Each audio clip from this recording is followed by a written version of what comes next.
And the Council on Foreign Relations in New York is an example I'd like to take because it helps to explain what's really happening. The CFR, as they are called, has about 4,500 US-based members. They issue an annual report. It's for free. All you have to do is write to them and ask them, and they'll send it to you for free.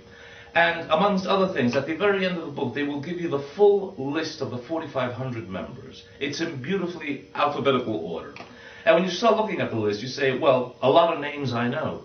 Bill Clinton, Alan Greenspan, George H.W. Bush, Dick Cheney, Paul Wolfowitz, Robert Gates, the defense minister, George Soros, Henry Kissinger, Zbigniew Brzezinski, Charles Prince, William Rhodes, and Robert Rubin of Citicorp fame, David Rockefeller, Maurice Greenberg of AIG, Madeleine Albright, Stanley Fischer and Ann Kruger, who used to be with the IMF, Susan Rice and Condoleezza Rice, one is a Democrat, the other one is a Republican, Timothy Geithner, we know them all.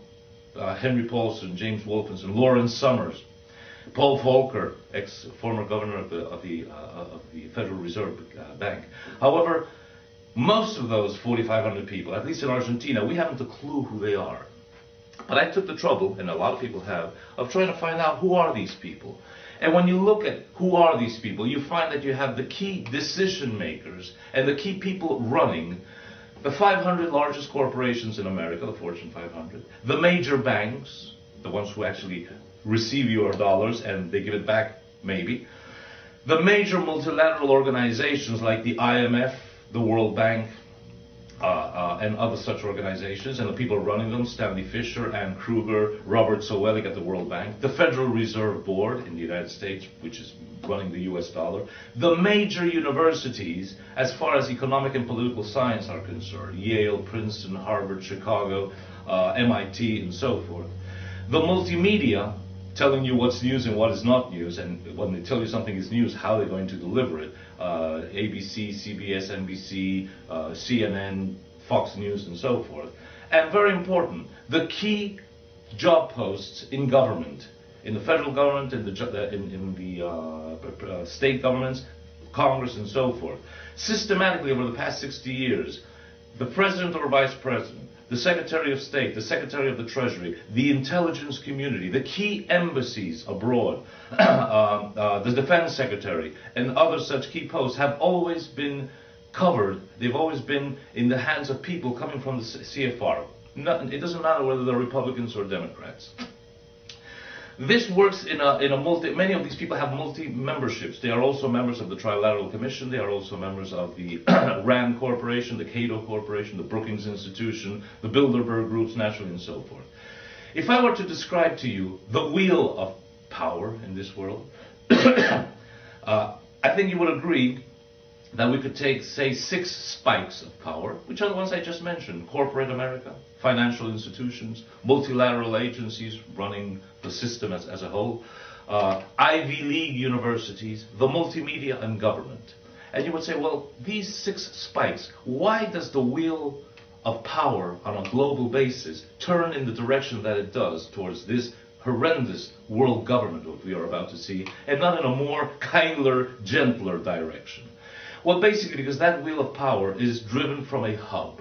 And that hub is the low-profile but high-power network of global institutions and think tanks that are actually planning the New World Order, and they do this on a long-term basis. It takes literally decades. And the important thing is that whilst the planning takes place at the CFR, the Trilateral Commission, the Royal Institute of International Affairs, the Bilderberg Group, no actions are taken from the CFR and the Bilderbergs and the Trilaterals. The important thing is that the decisions taken are then operated by each individual from his natural place of activity, whether it be as the CEO of a major corporation, the CEO of a bank, the deputy director of the IMF, or the vice president or president of the United States or secretary of the Treasury.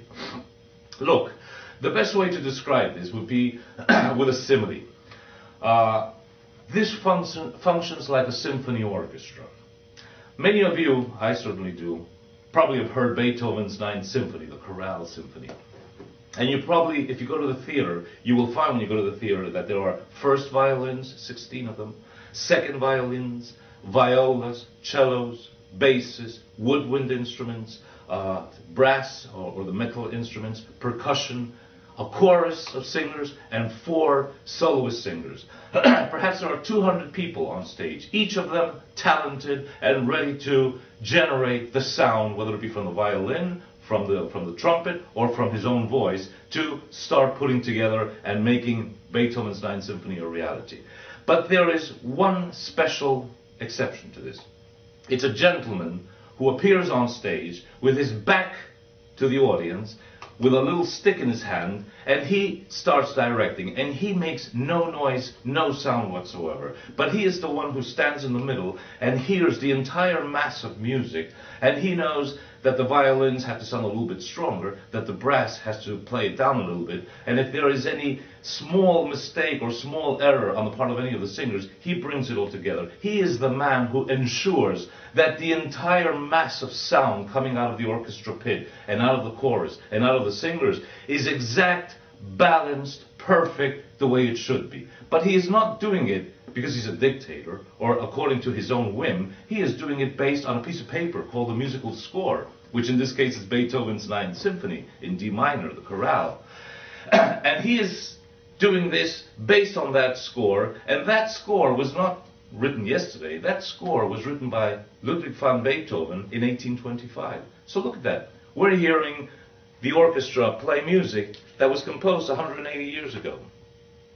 It's very important that we understand this, because in a way, the conductor of this New World Order is this hub, this network of loosely tied together but very strong and powerful think tanks with the Council on Foreign Relations, the Trilateral Commission, the Royal Institute of International Affairs, and the Bilderbergs at the very center. They are the ones with a low profile and a lot of clout who make the whole thing happen. It's very important that we understand that this is the way the world really works. It's a model, and that also helps to explain the present global financial crisis. It's a necessary, painful stage on the way to world government. And when you understand that something is part of a model, it becomes, as I say, understandable. And that which can be explained and understood can be predicted. So, for example, going back to the example of Beethoven, if I'm sitting in the theater listening to the second movement of Beethoven's Ninth Symphony, I already know that there's a third movement on the way and that there is a fourth movement on the way. And if I know my Beethoven, I will know exactly how they sound. So I can predict what will be happening in the next 40 or 50 minutes. The second movement and then the wonderful third movement. And the chorus will be silent in the third movement, but it will start singing about 1/3 the way down the fourth movement. It is predictable, but you have to know your Beethoven. You have to know your music, and you have to know what it's all about. And if you don't like Beethoven's Ninth Symphony, you also have to understand that you can't go back to Beethoven to complain. Conclusion. Lucid, independent thinking citizens, whether in the United States, Europe, or Argentina, can best defend their countries and their liberties by understanding what is happening. We are all called to be good doctors, so to speak, of the social body of all our respective countries. And we all know that if a doctor is brought before him, a patient who feels bad, the first thing he has to do is a diagnosis. He has to know what's happening to this guy, that he's running a high fever. Why does he feel bad? And only when he has made a proper diagnosis can he then adventure to suggest a curing therapy. Will it be aspirin? Will it be antibiotics? Will it be maybe surgery? Will it be chemotherapy? Will it be intensive care? He can only do that once he has understood the nature of the ailment, he has understood the gravity of the sickness, and he can do something about it. So, dear friends, everywhere, let's see how we can all work together beyond our respective countries' national boundaries and beyond our respective countries' specific interests to see how we can solve common problems, mitigate the adverse effects of the New World Order that is coming now, and it's called world government, and combat this common enemy. Because if the New World Order people succeed, it's a very small group of very powerful people, in imposing a world government on us, then it's going to be hell for most of us. We still have some time to avoid George Orwell's 1984 nightmare. But as I say, we have some time. We do not have all the time in the world. Think about it.